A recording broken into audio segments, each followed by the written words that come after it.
yang terhormat, serta rekan berpikir kritis kita pada sore hari ini. Mosi kita hari ini adalah Dewan ini akan mewajibkan orang tua untuk mengikuti tes kelayakan sebagai syarat untuk memiliki anak. Saya sebagai pembicara pertama tim kontra akan berdiri kokoh untuk menolak mosi kita pada siang hari ini. Kami perlu sadar, Dewan Juri yang terhormat, bahwa orang tua ini memiliki anak secara sadar dan juga keinginan mereka sendiri untuk mempunyai anak, di mana itu adalah suatu komitmen dari kedua pasangan ketika mereka ingin punya anak. Orang tua yang ingin mempunyai anak ataupun pasangan yang baru menikah dan ingin mempunyai anak, mereka sudah secara sadar dan secara matang, secara fisiologis untuk bisa bertanggung jawab dan juga menjalankan tanggung jawab mereka sebagai orang tua untuk membesarkan anak mereka dan juga menjamin masa depan anak mereka. Jadi kami rasa tidak ada perlunya untuk diwajibkannya tes kelayakan ini bagi orang tua. Kenapa demikian, Dewan Juri? Karena tes kelayakannya juga tidak bisa menjadi parameter yang tepat untuk apakah orang tua tersebut pantas memiliki anak ataupun tidak. Tidak bisa menjadikan sebuah ukuran apakah orang tua ini pantas untuk sebagai syarat untuk memiliki anak, Dewan Juri. Kenapa demikian, Dewan Juri terhormat? Karena tes itu hanya berdasarkan teori, di mana apa yang telah dikatakan oleh pemerintah, tim pemerintah, bahwasanya mereka ini dengan memberikan ujian terlebih dahulu ataupun materi terlebih dahulu sebelum mereka ujian, di mana ini juga hanya akan belajar tentang teori ataupun tentang ilmu parenting, tapi tidak ada yang namanya pengimplementasian kepada nantinya ketika mereka punya anak, Dewan Juri.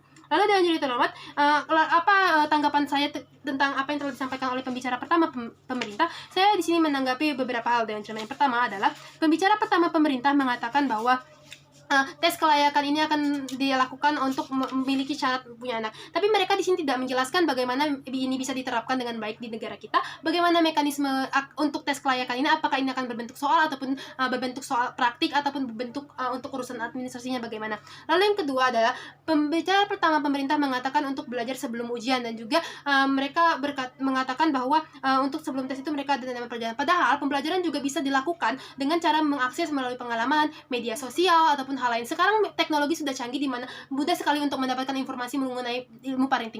Karena dorongan dari rasa mereka yang sudah saya katakan tadi, bahwa setiap orang tua itu secara sadar ingin punya anak, mereka punya dorongan untuk bisa mempelajari dan juga mengakses ilmu parenting untuk bisa menghasilkan pola asuh yang baik untuk anak mereka nantinya. Karena saya yakin bahwa setiap orang tua mempunyai prinsip bahwa mereka ingin anaknya hidup bahagia, anaknya hidup sehat dan juga hidup secara maksimal ketika mereka nanti tumbuh dewasa, Dewan Juri.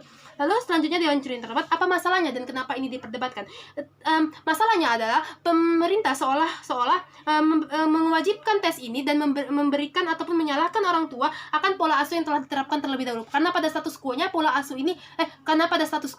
tes ini belum ada, Dewan Juri terhormat, dan sehingga ketika mereka beranggapan akan melaksanakan tes ini, mereka seolah-olah menyalahkan orang tua yang telah terdahulu yang mengadakan pola asuh melalui pengalaman mereka dari orang tua, melalui apa yang mereka lihat. Dan akhirnya ini juga akan menyebabkan padahal ketika kita melihat pada status quo di lapangan juga, Dewan Juri terhormat, banyak sekali pola asuh yang sudah diterapkan dan akhirnya berhasil. Anak mereka sukses tanpa adanya tes kelayakan anak. Banyak sekali orang tua yang menerapkan pola asuh dari media sosial, dari internet, dan akhirnya bisa berhasil mendidik anak mereka, Dewan Juri. Lalu selanjutnya, Dewan Juri yang terhormat, di sini saya mempunyai tujuan dalam perdebatan ini, yaitu kami ingin pola asuh yang bervariasi ini, tetapi berharap anak mereka akan sukses di kemudian hari dengan penerapan pola asuh yang berbeda-beda dan juga dengan adanya kesiapan mental dari orang tua itu sendiri. Lalu kami akan masuk ke landasan argumen. Yang pertama adalah mengapa kewajiban tes ini buruk di sisi tim kami, yang dengan alasan yang pertama adalah tingkat kelahiran akan berkurang. Mengapa demikian, Dewan Juri terhormat? Ketika nantinya mereka harus diwajibkan untuk melakukan tes kelayakan sebelum mereka punya anak, ini akan meningkatkan tidak akan membuat mereka antusias untuk punya anak. Karena kenapa? Karena ini adanya administrasi yang mungkin ribet, dan orang tua zaman sekarang itu inginnya simpel karena mereka beranggapan bahwa sebenarnya punya anak itu sudah mereka putuskan dan sudah menjadi keputusan mereka, kenapa harus ada tes lagi? Dan dengan adanya tes yang panjang dan rentetan tes yang mungkin akan meribetkan bagi orang tua ini, mereka akan lebih memilih untuk akhirnya tidak punya anak dan memilih child free, dan akhirnya ini juga akan mengurangi kelahiran di negara tersebut. Dan jika nantinya berkurangnya kelahiran di negara tersebut, ini juga akan berdampak pada SDM yang berkurang di suatu negara, dan akhirnya ini juga akan buruk di sisi tim pemerintah, Dewan Juri terhormat. Lalu selanjutnya, jika nantinya kita anggap analoginya orang tersebut melakukan tes kelayakan dan juga mereka tidak lolos dan jika mereka tidak lolos, Dewan Juri terhormat, ini akan menimbulkan stigma yang buruk bagi masyarakat. Karena kenapa? Karena ketika mereka melaksanakan tes itu, mereka berada di satu tempat, dan tes ini dianggap sebagai pemerintah itu sebagai parameter pengukur apakah mereka pantas untuk menjadi orang tua. Dan ketika nantinya mereka tidak lolos, mereka akan dianggap sebagai orang yang gagal untuk bisa menjadi orang tua, dan akhirnya ini akan menimbulkan stigma yang buruk di masyarakat dan tentang pasangan pasangan itu juga akan lebih buruk, akan terjadinya karena pasangan itu menuntut untuk punya anak, orang tuanya untuk menuntut untuk punya anak, keluarga mereka untuk menuntut punya anak, akhirnya terjadilah yang namanya pertengkaran hingga berakhir pada perceraian di keluarga tersebut. Dan ini akan berdampak lebih buruk lagi di sisi tim pemerintah, Dewan Juri yang terhormat.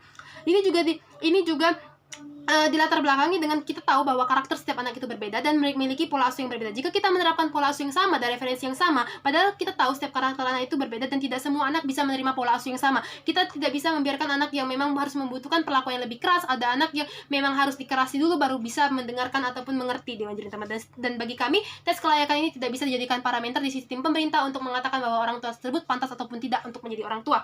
Lalu selanjutnya, adakah mekanisme yang lebih baik lagi di sistem kami? Kami memiliki mekanisme ataupun solusi terbaik bagi mereka yang ingin mempunyai anak, yaitu dengan melakukan konsultasi jika memang mereka merasa perlu untuk adanya mempelajari ilmu parenting lebih dalam lagi, mengetahui bahwa apakah diri mereka pantas untuk punya anak ataupun tidak. Dan konsultasi ini juga beranakan privasi, bahwa kami percaya bahwa yang namanya kelayakan orang tua untuk menjadi seorang orang tua itu bukanlah suatu hal yang harus dipublikkan ataupun sesuatu hal yang harus dipertontonkan, dan ini merupakan ranah privasi mereka. Dan akhirnya mereka bisa memecahkan masalah mereka dengan melakukan konsultasi dan mempelajari banyak sekali praktek-praktek ketika mereka di ilmu parenting, bukan hanya sekedar teori seperti apa dikatakan tim pemerintah.